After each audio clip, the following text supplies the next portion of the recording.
Keti Lumana, Aimé Monzou, Lady Makindo, Vibration Schengen. Choc, Liké Makengo, Mituka Epele, la Fleur Félix et là aussi, la Parisienne.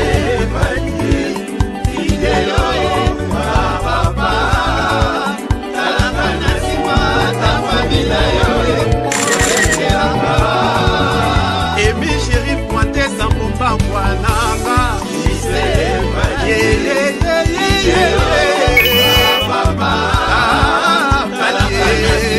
Tifre Bibilou, Lela na yoka. Maina Lelie. J'sais pas dit Bundesliga. J'sais pas dit Busabona, Massi. Yo zalaki na baninga na yo s'organiser na ba machette au kati motoroboko et pour la préjudice non soana au sali partie civile a commis na bomo ina nyonso inapte a conseil sur mon salade kopika na commis passe du fait de votre alors bilio ça moto mabe yo na baninga na yo d'ailleurs pour naïe il faut l'andela bino en dehors du terrorisme, association de malfaiteurs. Il s'est publié à 5 peine de mort au maillot. Et à 5 000 sous soit tout à 20 ans pour le terrorisme. Les secrets de votre téléphone, vous allez les condamner sévèrement, sans admission des situations atténuantes. Vous allez prendre une décision de responsabilité pour que votre honneur s'insère à votre honneur. Les leçons à tous ceux qui ne sont pas encore déférés par le corps de tribunal, qu'ils sachent que l'État congolais s'est mis debout. L'État congolais s'est mis debout et pour les décourager, vous avez votre nom. La loi dit, lorsque un prévenu qui est condamné à mort, il est déféré condamné à mort, on voit votre nom. Si c'était un militaire, on va l'épouser. Si c'est un civil, on va le pendre. Votre nom, ces messieurs méritent la pendaison. Ils méritent la pendaison coronale. Pour décourager ces gens-là, votre nom, qui, votre nom, ensemble avec leur bande, commettent des actes de terreur à la population congolaise.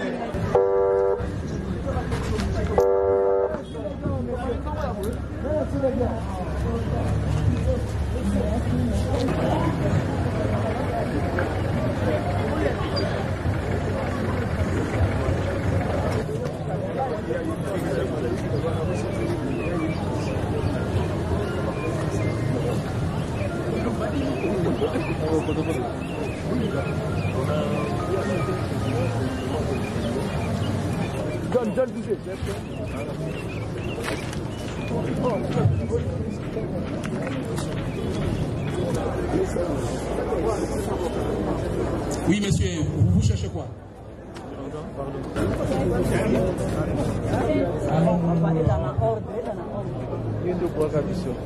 Maître Ongala, T2 Jean-Paul.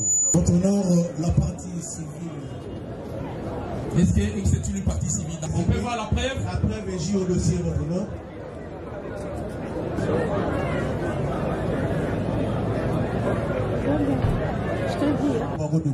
Je comparais conjointement avec. Conjointement avec Maître Nadine Débou. Oui. Maître tout ça.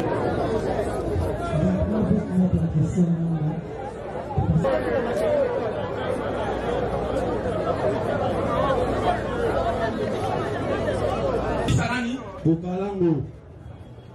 Bokalando. Oui. Mais c'est Issa Bokalando. Au Botami Wapi. La Brazzaville. Mukolomi. Vendredi. Oui, vendredi, ça va. Pas vendredi, ça va pour la Mukolomi. 2023. Vous avez 23, vous avez 2 ans. Vous avez un emploi de balai. Alembe. Soyons canards, s'il vous plaît. ans.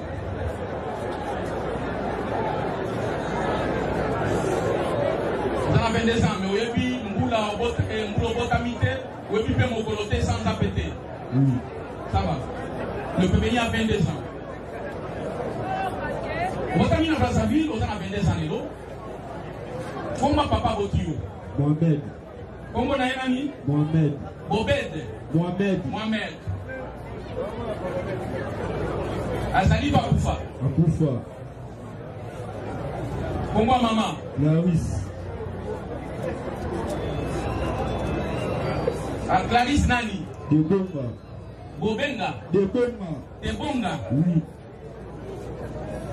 Azali Bakoufa. Akoufa. État civil Nayo. Nabalate. Vous avez moins de Tobana. Nasala mwana te. Musani no Salaka. Natekaka. Oteka Kanini. Natekaka ba TV na Victoire. Ba TV. Oui.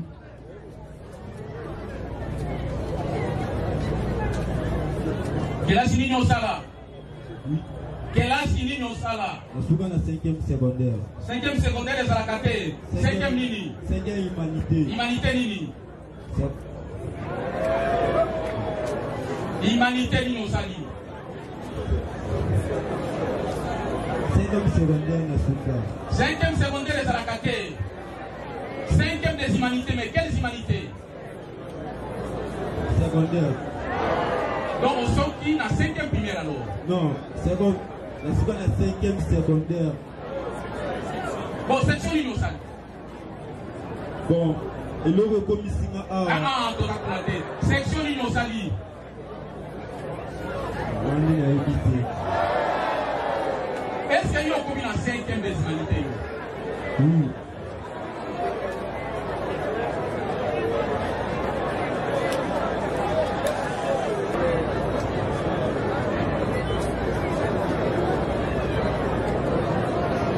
Vous allez originaire de la province Nini. La Bandaka. Bandaka est la province des chef-liés. Lissala. Oui. Lissala est à Mongala. Oui, na Mongo.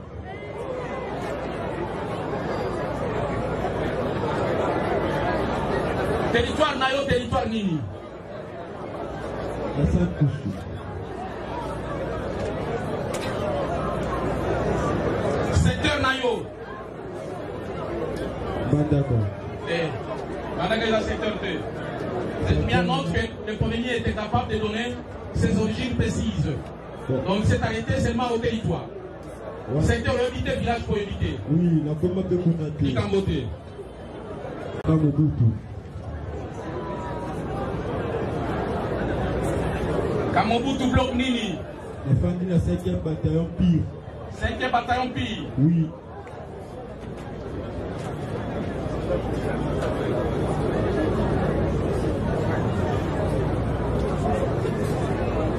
Voilà, nous avons fini avec son identification.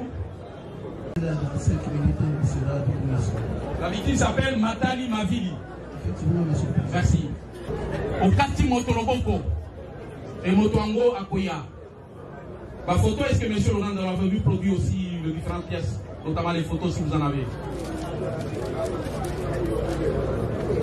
Est-ce que l'objet ayant servi à l'amputation du bras? C'est pour ça qu'on n'a pas pu saisir la machette. Merci. Au code pénal militaire, les alliés réprimés. Dans l'article 157 et 158. Tout le monde a photo ministère public qui a produit. Et les alliés qui c'était Moto, la quartier Loboko. Moto en voie Pessi comme on a hier. Les alliés, M. Matali Mavili. Petra Bissoli Solo, dans le ministère public à Lobi, le 12 janvier 2025, match les alliés qui composaient des équipes. Regarde ma vie na Barça. Alors, et comme il boni, ok, au kata motorobo, ma solo est pas dans le sport. Zalaki dimanche, voilà Zalaki n'a pas mon goût. On tire à 18h juste. la côté la match, comme la deuxième mi-temps, dans le vitesse. Pour leur pas la salle en mapa, parce que comme la question c'est la match, la nave. Super, la songi. Là, la songi, la message, la absorbe le déni, la patine pour le coco. On est pour la fin de la bango, avec ici, les coco tambolate, la patine pour le coco, la naba, on a ici, il y a solo, oh, et c'est solo, la famille n'a Lobi et Zalaki lundi, Olamba Loso, Nabandeko Namawa na Peka. La Bimina Veni, la Kende Kosomba Will, elle a commis Kosomba Will, la Koudé n'a pas deux bureaux de Liboso Namaï, la Lobi, la Ebi Kambouté, la Rosabe Panika Okimate, Bayokangi Nanga A, la Télémi, la Monité Bureau Morakoué, deux bureaux de Mora na Ebi na Naromone na Kamokutu. Avant Kangangai, na rappela qui est payé. Ah, Yoso Kanganga, Mana Ebiote, Alobinga Isalana Nouana, Troeba Makambusima. Malamora Pesina Maboga la police. Ah, Pesina Maboga la police, la police, Barumope Nangai chefité. Barumope Nangai chefité, Barumope Tangai, Lise Zalaki Gofimba.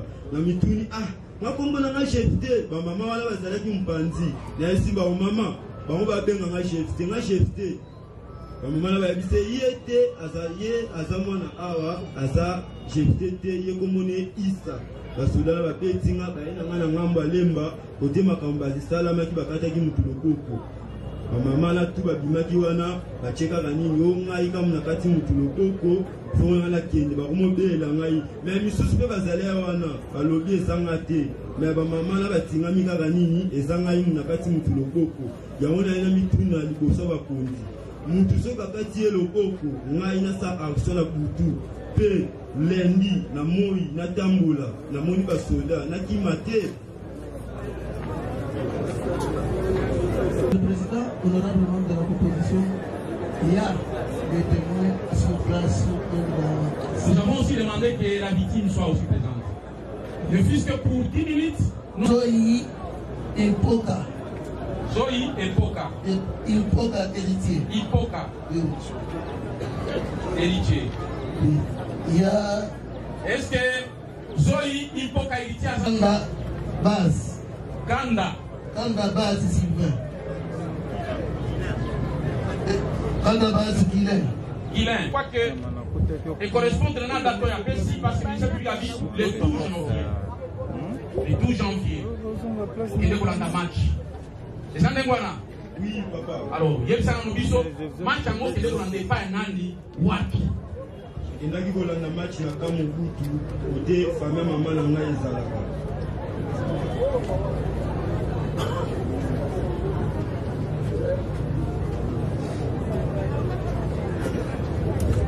Moi, mon réseau, si la tête, aussi mon canon, on n'a pas que nous n'avons pas la bino. Si ça y on va à la première mi-temps. La première mi-temps. Oui, Congo que ça m'a bien.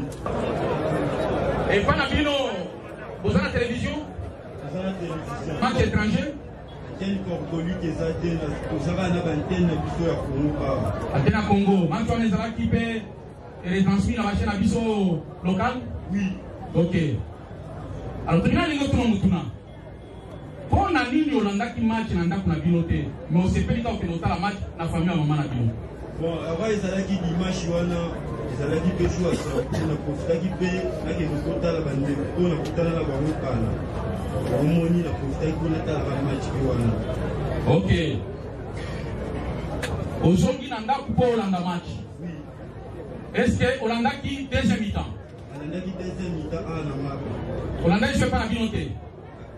Ana kan la famille maman na ba awa na famille papa ana sisi awa la esa ko deuxième mi-temps awa na famille papa côté ce qu'on a mis côté na fanda ana mais finalement yo ça n'a pas adresse boni ouais si ils sont pas dans Kamobutu non azamona Kamobutu ta sem na o aboza la to non kotanga parce que banga tribunal de tout adresse au Bandaka yo pesa qui adresse ni alors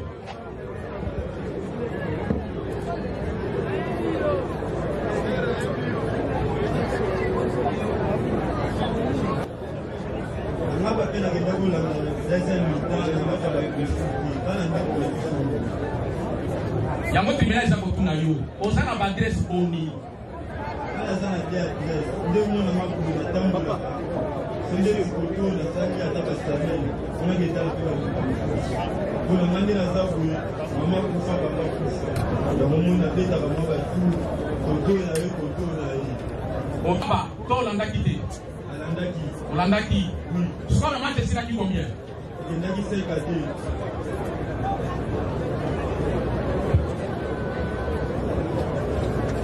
donc match esili osali nini match esili nalobi nasomba mwa énergie na point nasombi énergie nazongi mpe kaka na ndako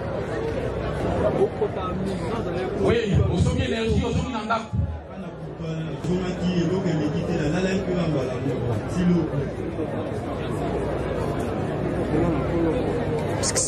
oh là oh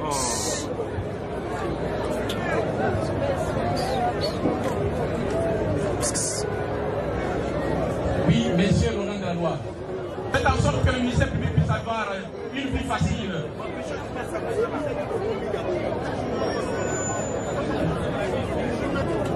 Tozokoba prévenir Issa olali tirobi na tongo oui alors si manango makambo eleki ndenge nini kana lali na tongo esalami lendi na tongo ina bimalaki lukoluka okeloluka nini nakende oluka mbongo mwa fatiki moko boye ezwaki ngai nakendaki discuti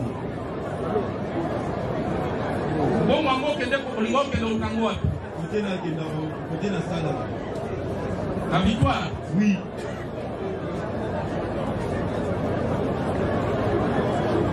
namoni babimo te baye liboso na ngai nalobi mana mutu mabe te napesali eloko te naokima bango te biwo te moko azalaki wana nayebi bien nakambo tinayebisa efe yo sokanga nga oyebinga te nayebisinga nini zala nanu wana tokoyeba nde tokosala nde bakaninga bapesi nga bakoka na polisi bapolisi bazali wana babeti ngai bakoma obenga ngai chefite oyo chefite ye tobenga chefite par rapport à ni nde bayelanga na ngambo alengwa population ezali wana mosu baloba ye bon soki tribunal elandi yo bien olobi te elobi nango lundi oui bayebisi yo kobima te tobutu loboko bapesaki yo précision bawiti kokata ye loboko bayebisi nga baba bakati motu loboko na lemba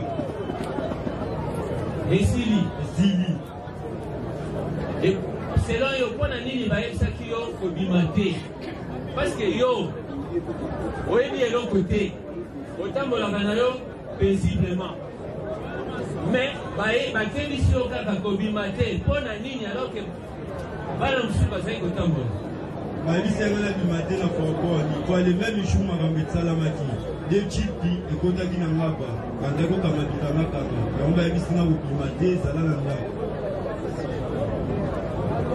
oui mais mpona nini bametre yo en garde ya kobomima te est-ce que eza na sens mpona bakokaki koloba peut-être bato baza na lemba babima te mais yo moto ya ngaba mpona nini bayebiso obima te ozomona te eza na likambo moko ebombani wana basoda ya lemba bakota batimaba bakota kokanga nde bongo nde bakataki mutu loboko mais mutu bakati loboko awa mais bakende okanga bato na lemba e na ngaba ezosalama merci nayebi ye na ndenge aka mokutu seri naza na ndeko nazalaka na mbala nazokutana aza soda nazokutana ndenge bamoo te nayemoni esusu na ngaba na basoda nde nakapelaki nabisi yozokanga ngo ebima te abisinga lizala nanu wana tribunal elingi eyeba biro te wana mpo akanga yo ayebi yo ndenge nini osali nini mpo akanga yo ayebi nasali eloko te me bako bazalaki na ye ye akoyebisanga akimisanga me bako bazalaki ne bakoloka te yango moni ayebisinga nini nazala no wana motuna ya mibale tribunal elingi eyeba lobi ozalaki na baninga mibale Efraim na Caleb wana bazaki bandeko na yo Efraim na Caleb babato mabe te wana baza bandeko na mama kinda nalalaka na bango mbe très bien tribunal elingi eyeba ya solo ke bandeko no mibale wana ba bureau de wana bazaki na problème te soki moto amabe ezaki nde yo oyo tobina te ba bureau za zeko bo ba bureau de ba kutane na mana nzela ba kutane na mana ndako te ba kompete ba kutane na mana nzela za ki musumba eloko kui ndio mwe ba kamati mo tobina le lingeye ba bureau de wana komi yo yeba na salaire ma vie possible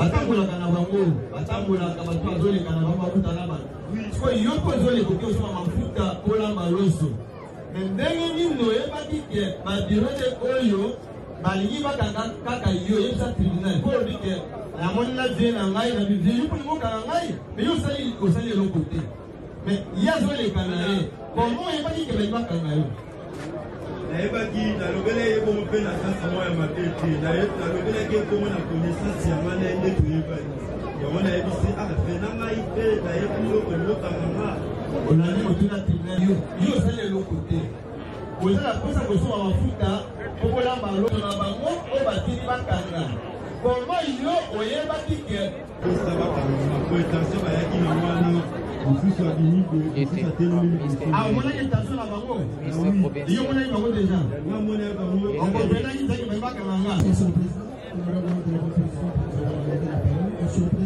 parole pour donner le fait de la cause. Nous allons accorder la parole au parti, en fait, à la partie prévenue, au travers de l'avocat conseil, pour que ces derniers posent des questions s'ils en ont à leurs clients. Nos questions vont s'adresser au ministère public qui nous a donné. Merci. Vous n'avez pas les... Vous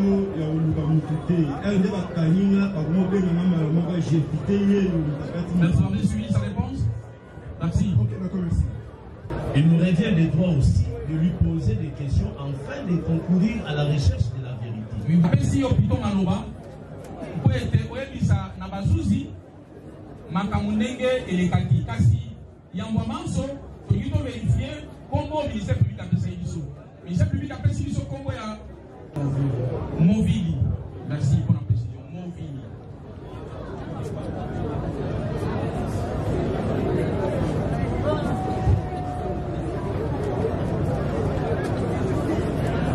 La Kinshasa. Mkolonini.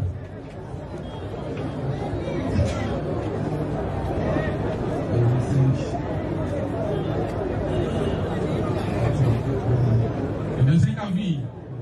Oui, Moulanini. 1992. Simon Movili. Azali Pakufa. Mama Komonaye. Nani? Ali Mbongo.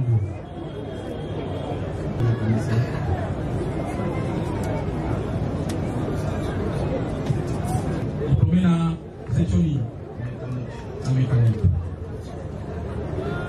Je crois que pour l'adresse, le tribunal aimait beaucoup de la... Saint-Gabriel. La commune. Commune Nalemba.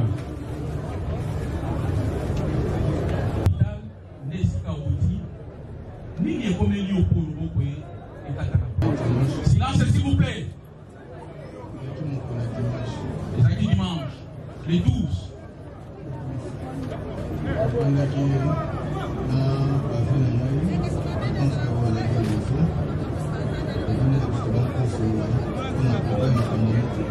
a un programme, hein? Programme Mutuka.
pena mambo osala. Oh.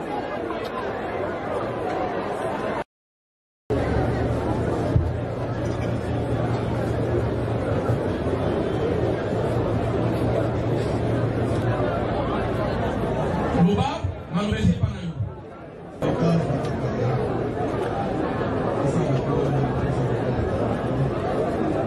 Loba kalamunte.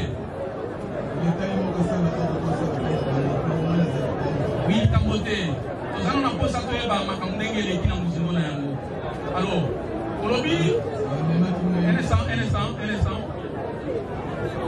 Yo.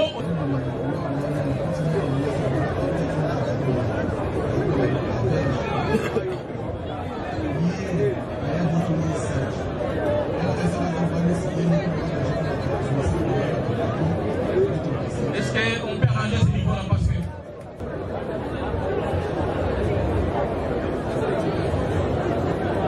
est-ce que moi moi soana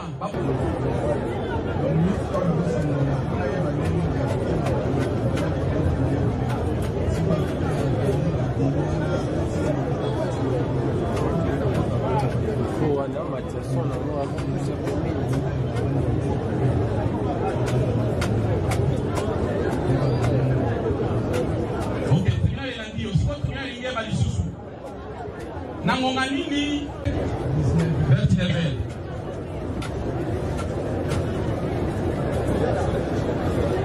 Est-ce que on identifie qui n'est nini que ye oyo prévenir de mutakati Olobi ye mutali bosa bimela kiyo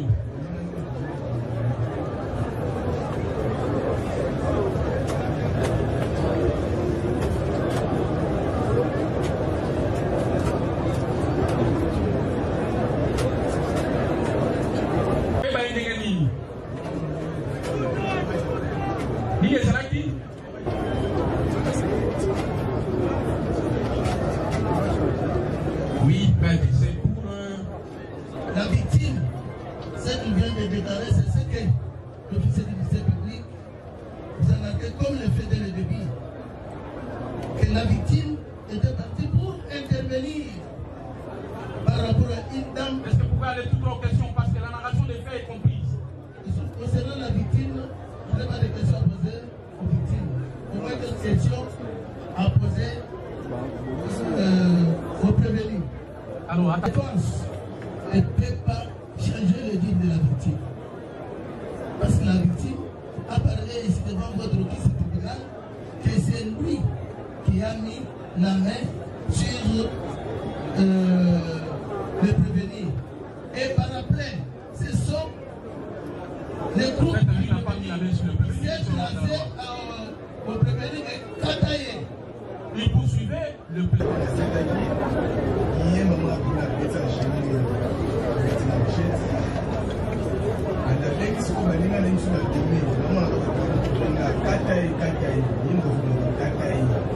Merci. Le bon wana, chacun qu'on a sachet, on a quatre bilamba, toi c'est bien on gagne. Vous pouvez m'écouter, vous êtes traumatisé déjà. Merci. Est-ce que vous avez suivi? Le prévenu, selon ce dit. Quel autre objet le prévenu détenait en main? En dehors de ça, il y a beaucoup de gens qui sont là.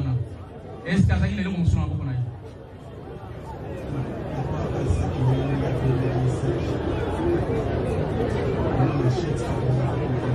Donc, il y a des gens qui sont là. Machette dans le sac. Merci. Azozonga siko venyo. Tama moni ozolanda ye.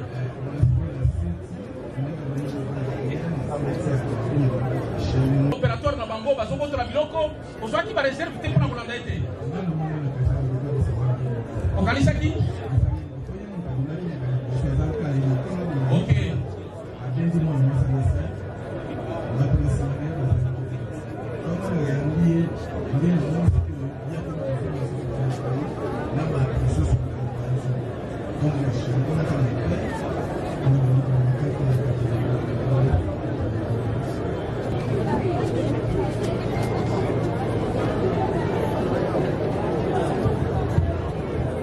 Il s'agit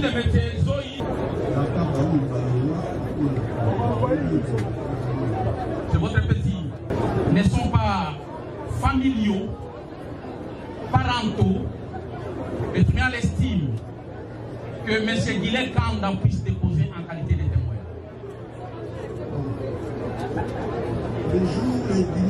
Yoka, c'est une portion du tribunal. Au bâton, on a un mobile.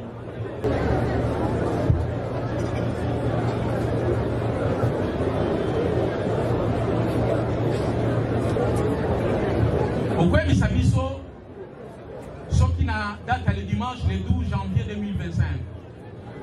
Événement ligne Sali pour être le bon connaître à l'amitié. Asali Bakan a été samedi pour héritier on a fait un chauffeur mécanicien. J'ai son monté à la rue pour moi. Le samedi pour Vanina. Samedi Vanina faire dans le cas de la vie de la vie. À Bochon, on a héritier sur mon école, on a aussi on va aller à Kakini, tu l'as dit, on a eu. Donc, tu l'as pété sur le moto, après tu l'as Kakini. Dimanche au vendredi, tu vas dire Manato, si les commis air match à Kamsi Banga, air et bien ça n'est pas à l'aise. Non, et pour ça, on a dit dans la presse, on a fondé le 31 décembre. Est-ce que, monsieur Laurent Zaroua, avez-vous des procès verbaux qui ont été dressés par l'OPJ dans le cadre de ces dossiers?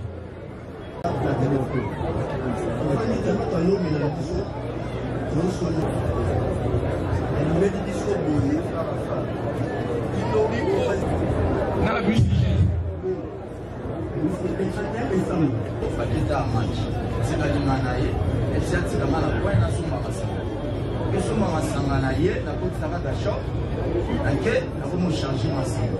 chargé ma sanga chargé la télé mana ba babole amoni ku pa batiti ba na 6 badimi na couloir wana chanya vanda kiwana bango ba kangi mwasi moko boyo wana na nzoto pa ba misi ba machette to misi ba machette apeta ke na shop mwana kima na bango ezaki te kudu na kanga bango alanda bango ti na kwa we kaboli nga banale machani akanga so bazaki na pont epele akoma système chez badini batika ba misusu na pont e batiki na pont to ya kangi bango ba era fort kata e badaja na ba 15 ko ba de kata e ta ba kati e ngapela kutika na tala akomo ya kaka ko kata mama mo bazana ngambu wana donc on va sender tu vas reculer batali le boko mo bazwa mo bango ba yebi suna retour na loboko wana basia asi loboko akomi okende na loboko ti bakende na ngolo na tongo to na liba basema na baba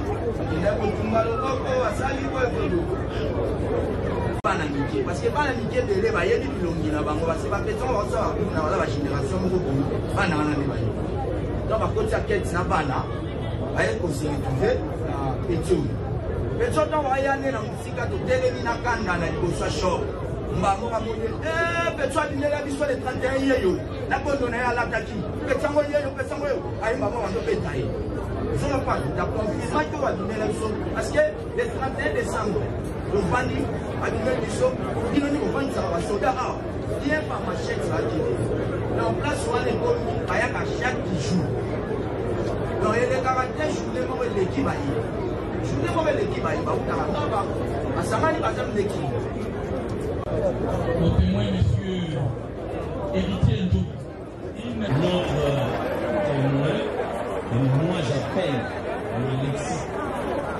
que j'avais vu un groupe de 6 personnes tous à certifier qu'il s'agit de... C'est son amertume, qu'il a exprimé, il dit ça passe, et ça mouille. Il a cette compréhension des choses. Monsieur le Président, je n'ai pas une question à poser. Allez-y. Nous avons une observation. Merci. À présent, voilà ce que nous allons faire. Le tribunal est suffisamment éclairé par rapport au fond de la cause. Le tribunal va accorder la parole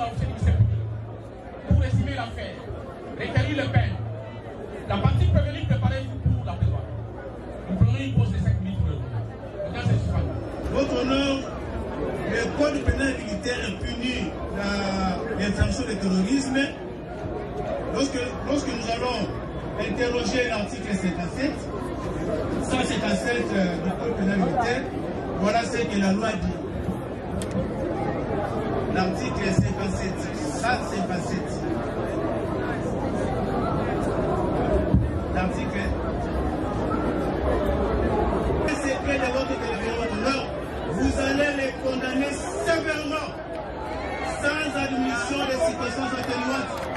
Vous allez prendre une décision de responsabilité pour que votre honneur s'insère, votre honneur, des leçons à tous ceux qui ne sont pas encore déférés par les votes du tribunal, qu'ils sachent que l'État congolais s'est mis debout. L'État congolais s'est mis debout et pour les décourager, vous allez votre honneur. La loi dit, lorsque un prévenu qui est condamné à mort, il est déféré condamné à mort, on va votre honneur. Si c'était un militaire, on va le fusiler. Si c'était un civil, on va le pendre votre honneur. Ces messieurs méritent la pendaison. Ils méritent la pendaison pour décourager ces gens-là, votre honneur, qui, votre honneur, ensemble avec leur bande, commettent des actes de terreur à la population congolaise. Isaac, alias Yefté, de notre tribunal, pour qu'il puisse répondre devant votre juridiction des faits infractionnels dont il est poursuivi. Et c'est sur base de l'article 157-158 du Code pénal militaire dont on parle d'actes de terrorisme. Monsieur le Président, honorablement de la proposition, constituent des actes de terrorisme lorsqu'elles sont en relation avec une entreprise individuelle ou collective ayant pour but de troubler gravement l'ordre public par l'intimidation ou la terreur. Des infractions suivantes.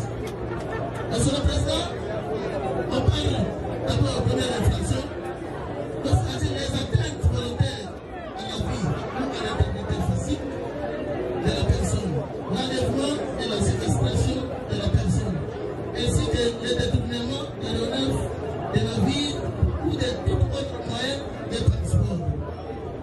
Les vols, l'extorsion, la destruction, la dégradation ou la détérioration, la fabrication, la détention, le stockage, l'acquisition et la cession des machines, engins, meurtriers, explosifs ou autres armes biologiques, toxiques ou de terre, constitue également un acte de terrorisme lorsqu'elle est en relation avec une entreprise individuelle ou collective ayant pour but de troubler gravement l'ordre public par l'intimidation ou la terreur, l'effet d'introduire dans la rue individuelle ou collective. Et dans le cas sous examen, Monsieur le Président, agissez, vous avez entendu, la victime, même les témoins, pour s'approprier, Monsieur le Président, honorablement de la proposition, des biens d'autrui. Yo zalaki na baninga na yo s'organiser na ba machette au kati motoroboko et pour la préjudice non soana au sali partie civile a commis na bomo ina nyonso inapte a conseil sur mon salade pour piquer na commis passe du fait de votre alors bio ça monto mabe yo na baninga na yo d'ailleurs pour na il faut la de la bino en dehors du terrorisme, association de malfaiteurs, le ministère public a séqué peine de mort au maillot et a séqué les sous-soins sur les tombes à 20 ans pour le terrorisme. Avocat n'a pas tellement de l'obité. Le ministère public a lobby et ça n'en tira. Il a ouvert la mort des habités parce que Yozaki, au Kangami Yomoko. Et c'est pas dans le cas pour l'infraction, il y a le terrorisme. Natina Nango, Ango va lobby boyer. D'ailleurs, il y a une confusion autour d'un Moutou, comme Boba Pesaki.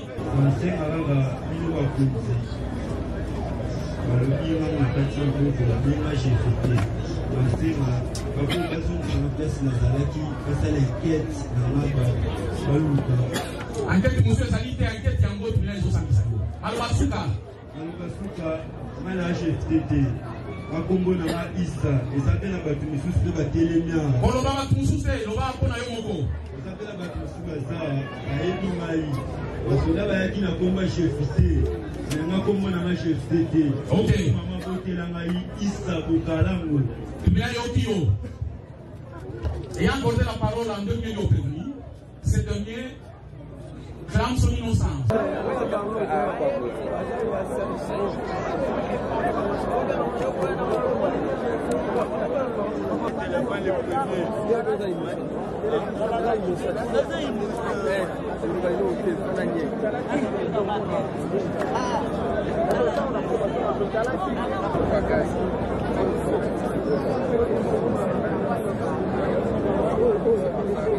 Le tribunal militaire des garnisons de Kinshasa Matete, siégeant au premier degré,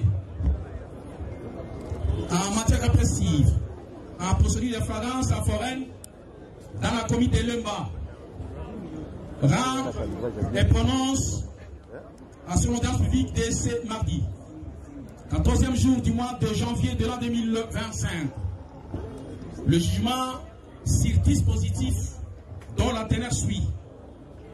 En cause, l'auditeur militaire de la prison de Kinshasa Matete, ministère public et partie civile Mbombo Piana contre le prévenu Issa Bokando, poursuivi pour terrorisme, fait prévu et puni par les articles 157 et 158 du Code pénal militaire. Vit la procédure suivie dans la présente cause. Vit les articles 1er et 5 de l'ordonnance loi numéro 78/001 du 24 février 1958 relative à la répression des infractions flagrantes. Vit la présentation du prévenu faite par l'auditeur militaire, ministère public, le capitaine magistrat Moukendi Berti, organe de la loi. Vit la comparution et l'identification du prévenu, lequel est assisté du collectif constitué des avocats ci-après, Maître Kabasele Yampagna, Maître Masuki Dieudonné, tous du barreau de Matete, Maître Zeno Bikele, du barreau de Maïndombe, Maître Ongala Jean-Paul, des Français judiciaires du ressort. Vit la comparution des sieurs Matali Movili, victime de l'infraction du terrorisme. Vit la comparution des renseignants et des témoins, notamment Guilain, Kanda et Héritier Joly. Vit l'interrogatoire du prévenu et ses moyens de défense, présentés tant par lui-même et par ses avocats conseils. Vit la confrontation du prévenu et la partie victime. Vit les dépôts par le ministère public de photocopie et de photos relatives à l'imputation de la main de droite de la victime, M. Matali. S'agissant de la compétence du tribunal militaire des garnisons de Kinshasa Matete à juger le prévenu Issa civil de son état. À la lumière de l'article 246 Code judiciaire militaire, le tribunal est appelé à statuer sur ses compétences tant matérielles, territoriales que personnelles. S'agissant de la compétence territoriale, l'infraction a été commise dans la commune de Lemba, comme faisant partie du ressort du tribunal militaire des garnisons de Matete. Quant à la compétence matérielle, il y a lieu de rappeler que la prévention du terrorisme est prévue et réprimée par les articles 157 et 158 du Code pénal militaire. La réprimande de la peine jusqu'à 20 ans de service pénal principal et à la peine de mort lorsque la mort s'en était suivie. Au regard de la loi, le tribunal militaire des garnisons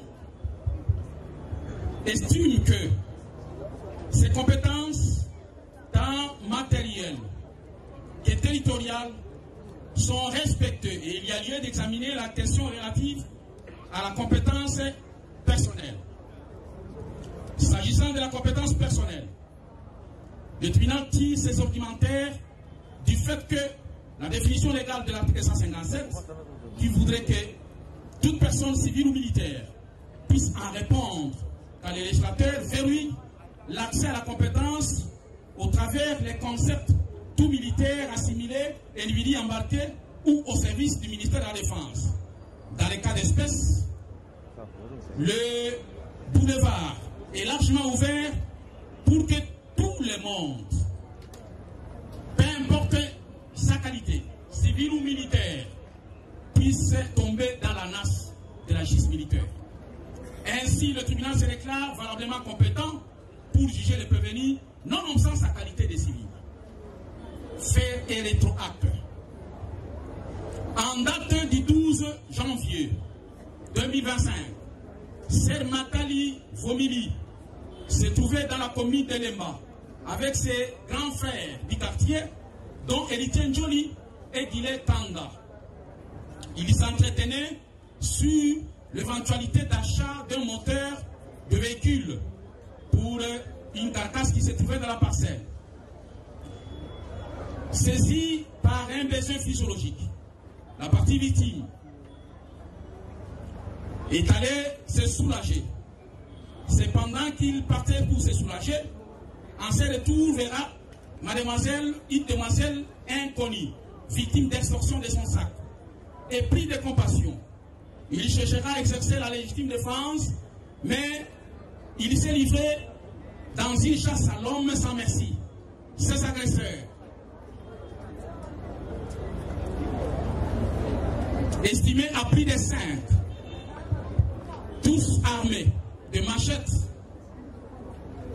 ils vont se saisir de la partie victime pour la taillader au dos, au ventre, et le prévenu passera à un acte fatal d'amputation de la main droite de la partie victime Matali Vomili.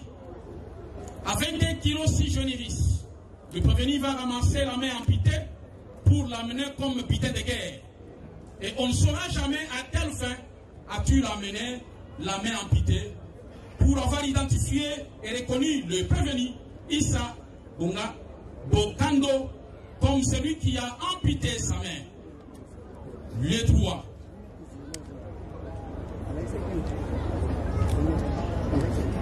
Des préventions ont fait l'examen de l'analyse dans la présente institution.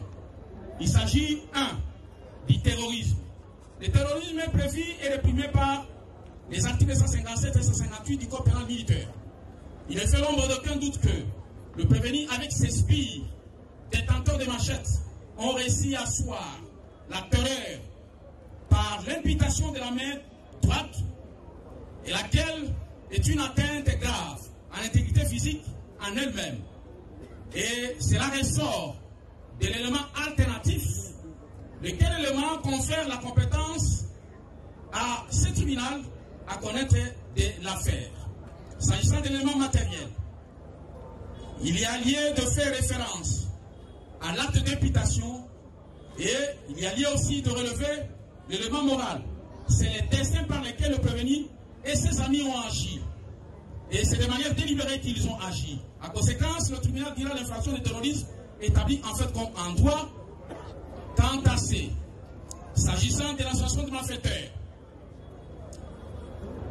examinant les prétentions de l'organe de la loi, le tribunal accueille sa démarche par laquelle l'infraction d'association de malfaiteurs est fondée en droit comme en fait et déclarera le prévenu coupable de l'association de malfaiteurs pour avoir agi avec ses spies conformément aux prescrits des articles 156, 157, 158 du Code pénal ordinaire livre 2e.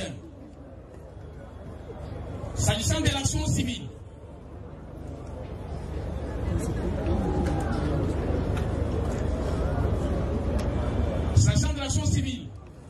le tribunal fonde sa démarche au travers de l'article 258 et suivant du Code civil congolais livre 3, lesquels s'expriment en ces termes. Tout fait quelconque de l'homme qui cause dommage à autrui oblige celui par la main, gardez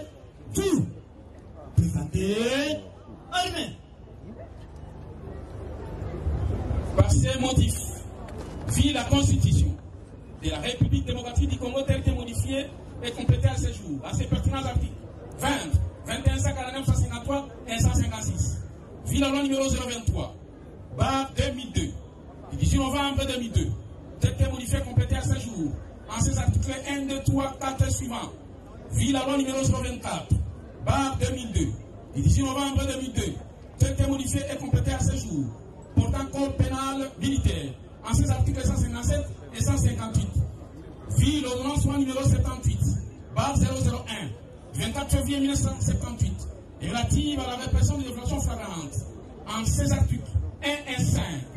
Vit les dossiers de la cause, opposant l'auditeur militaire, ministère public et parti civil, Mbombo, disant droit à la question des savoirs, si le prévenu est coupable de faits infractionnels lui reprochés et peut encourir une condamnation pénale, le tribunal militaire de garnison de Kinshasa Matete, à la majesté du de ses membres, et par scrutin secret, répond par oui à la question de savoir si le prévenu peut bénéficier des circonstances atténuantes. Le tribunal militaire de garnison répond par non, disant droit, dit et établi, en fait comme en droit, les préventions des terrorismes et d'associations de malfaiteurs.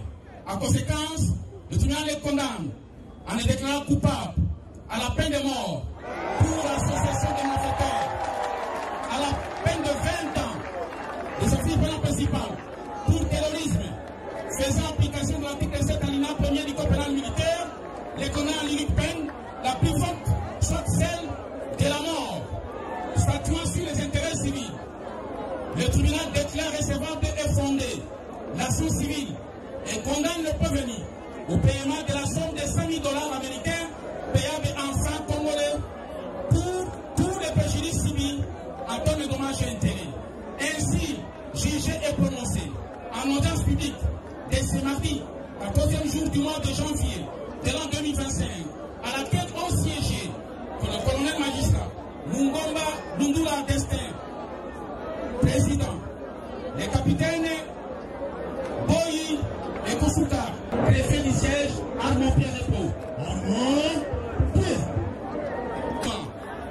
Pliant étant inscrit au rôle, l'audience de séjour est levée. Tiré militaire.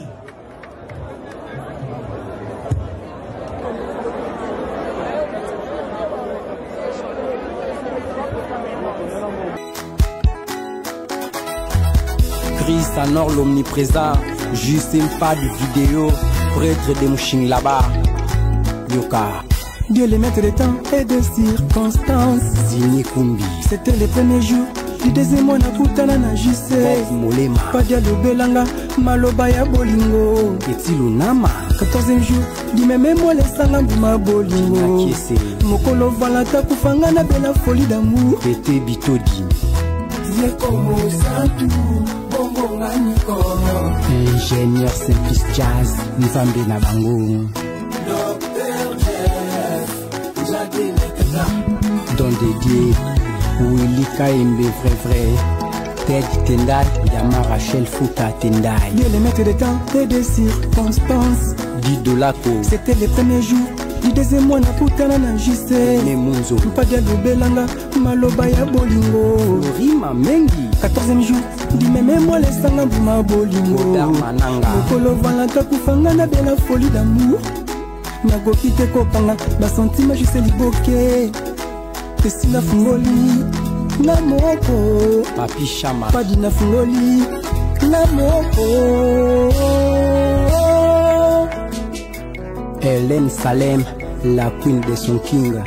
Déborah. Papa, tout le monde est ouvert la bénédiction, vraiment, tout ce pays mingi. Zari sika moki toko. Moninga impilukula na zari au nazari na ba famille na ba mputu. Soko balingu ya ngai mona olubala bango bokenda isika mususu te. Ouvert la bénédiction na quartier 5 na balabala na balabala Musaba dès numéro 28.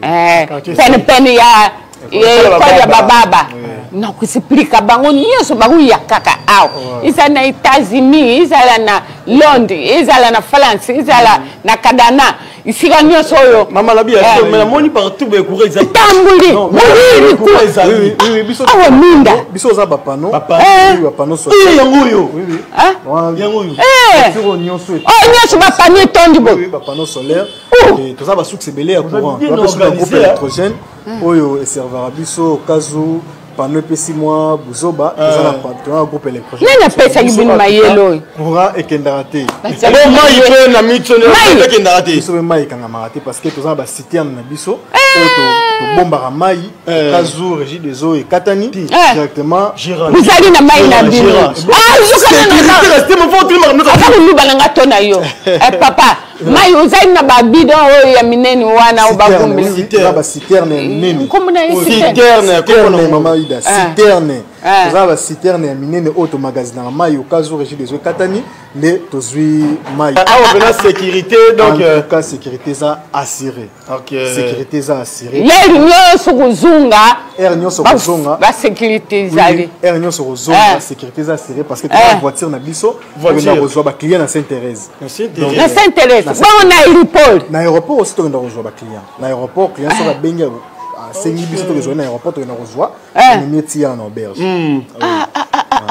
awa suku yango na remarqué le moko eloko muninga eleki ya yone elengi taka bande na kota na perdre connaissance ah bon na ze émotion ye aza kubanga aza kutuna tuna ngai mama oyini tete kuna na likolo mpeza libasemble kuna eza chambre salon kuna eza chambre salon c'est tous en deux chambres salon côté on est tous en bas studio tous en deux différentes sortes de studio oui tous en studio VIP la studio simple c'est matangu tutambili na moni kulali moko na likuli kuti bezali cuisine tant beaucoup de colo oui cuisine ezali tous en chambre salon salle de bain cuisine iloko na sepeli na ngo papa zela pado parce que na tuti yo na nzito Antoinette Polpe ukuti na kabine Antoinette ukuti na toilette ah oui toilette za propre maïda souhait na ba douce iloko unga isona ke ko kamata ndako ya kufutila na talaka na Antoinette na douce mama excusez so ce qu'on peut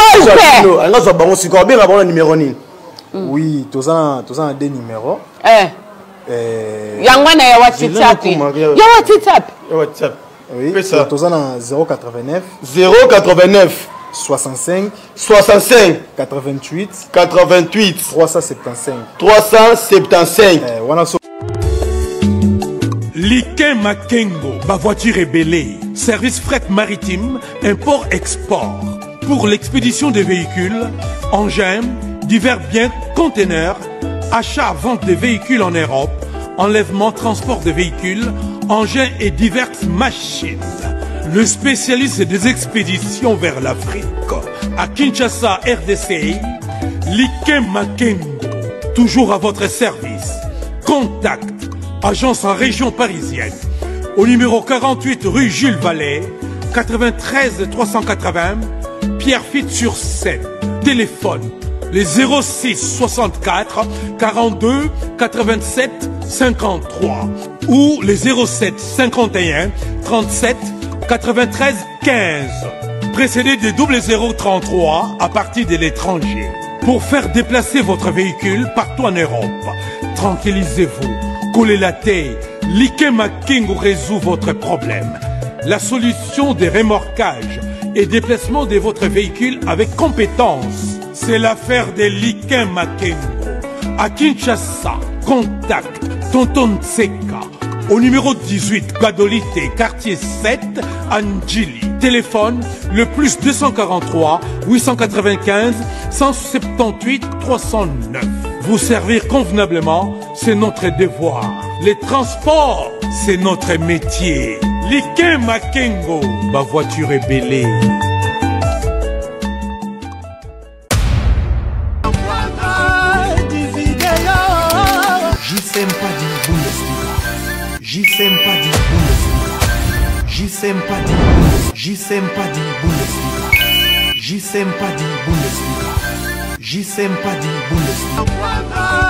Bundesliga.